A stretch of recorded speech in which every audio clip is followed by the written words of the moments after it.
Hello friends, स्वागत है आप सभी का सीबीबीकल आर्ट्स क्लासेस में। यूपी बोर्ड परीक्षा 2024 की तैयारी में आज हम लोग जिस टॉपिक को कवर करने वाले हैं वो है क्लास 12 का समाजशास्त्र। थोड़ा देर के लिए आप अगर यहाँ पे रुक जाते हैं तो गारंटी है कि आप जो है अच्छे तरीके से यहाँ पे समझ जाएंगे क्वेश्चन किस प्रकार से तैयार किया जा सकता है। दोस्तों, मैं आपको रट्टा मारना नहीं सिखाऊंगा बल्कि आपको समझना सिखाऊंगा कि पढ़ते कैसे हैं और याद करते कैसे हैं। चलिए शुरुआत करते हैं आज का समाजशास्त्र का ये टॉपिक। कुछ इंपॉर्टेंट प्रश्न मैंने कलेक्ट किए हैं, आप एक बार रिव्यू में दे सकते हैं, जो कई बार रिपीट हुए हैं, एग्ज़ाम में पूछे जाते हैं। इन क्वेश्चनों को हम लोग अच्छे तरीके से कवर करने वाले हैं। पूरा आप देख सकते हैं, कुल मिला के इंपॉर्टेंट क्वेश्चन है जो पिछली बार कई जो है सेटों में पूछे गए हैं, तो आज इन्हीं को हम लोग कवर करने वाले हैं। पहला सवाल दोस्तों यहाँ पे है, समुदाय से आप क्या समझते हैं। आपको यहाँ पे ध्यान में रखना है, बस आपको समुदाय यानी कम्युनिटी जो है आपको ध्यान में रखना है। इसी क्वेश्चन को अलग अलग तरीके से पूछा जा सकता है। समुदाय से आप क्या समझते हैं, समुदाय से क्या आशा है, समुदाय से क्या तात्पर्य है, समुदाय का क्या अर्थ होता है, यही पर जो है आपसे क्वेश्चन पूछा जा सकता है और काफ़ी ज़्यादा मोस्ट इम्पॉर्टेंट है। 2022 में और 23 में ये सवाल पूछा गया है। तो चलिए शुरुआत करते हैं। सबसे पहले यहाँ पे लिखा है समुदाय। बस आपको समझना ये कि समुदाय होता क्या है। थोड़ा सा इसका परिभाषा समझने की कोशिश करते हैं।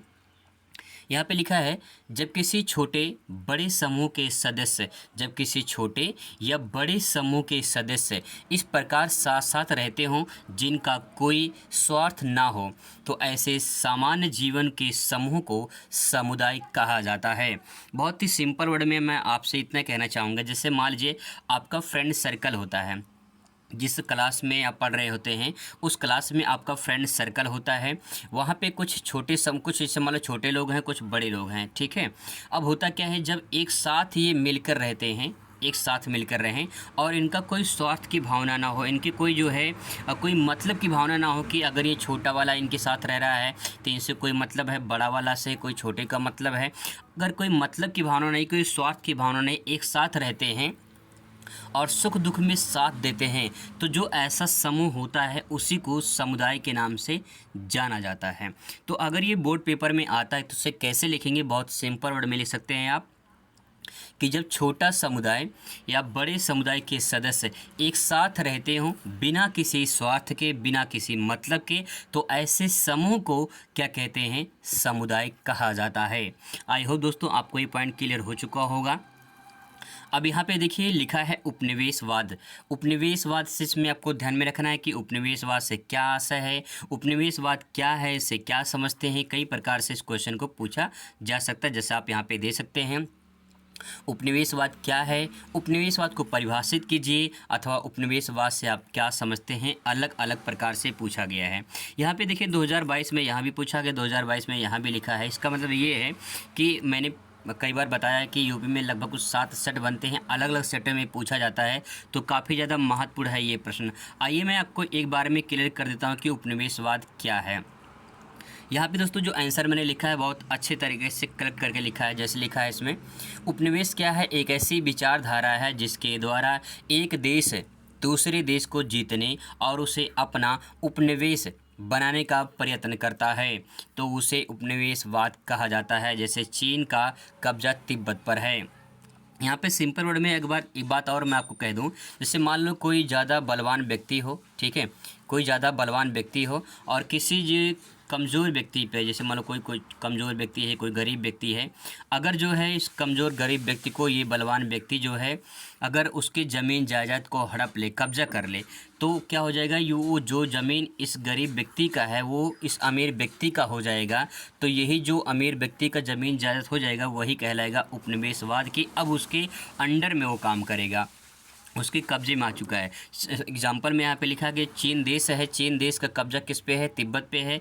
तो कहने का तात्पर्य कि चीन का जो तिब्बत का जो कुछ भी जो संपत्ति थी वो किसके कब्जे में है, चीन के कब्जे में है। तो कहने का तात्पर्य है कि चीन का गुलाम है, चीन का जो है एक तरह से उपनिवेश है तिब्बत।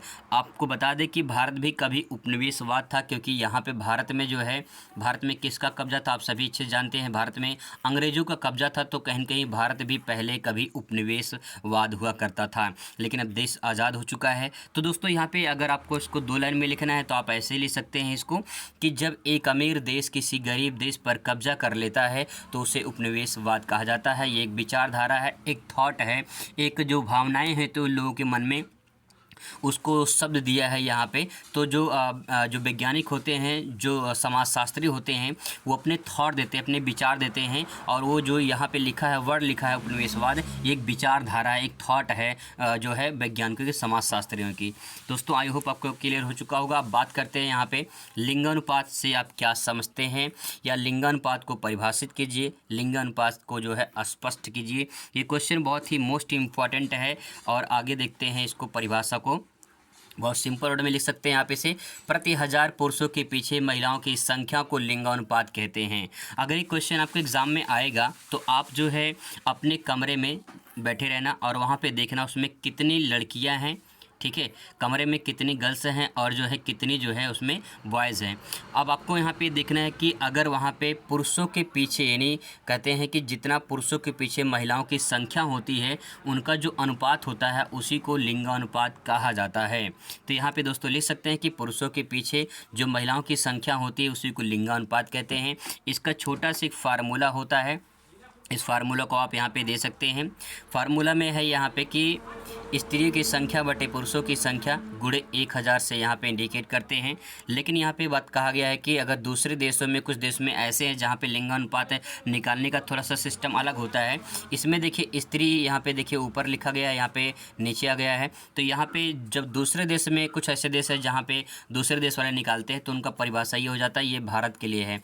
तो आपको जो है ये वाला जो है फार्मूला लिखना है, लिंगानुपात बराबर स्त्रियों की संख्या बटे पुरुषों की संख्या गुणे 1000 कर देंगे तो आपका जो है आंसर परफेक्ट हो जाएगा।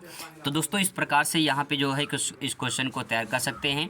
और इसके बाद देखिए यहाँ पे चौथा क्वेश्चन है, जनसंख्या वृद्धि से आप क्या समझते हैं, अथवा जनसंख्या वृद्धि से क्या तात्पर्य है। इसी की जगह जनसंख्या विस्फोट भी पूछा जा सकता है।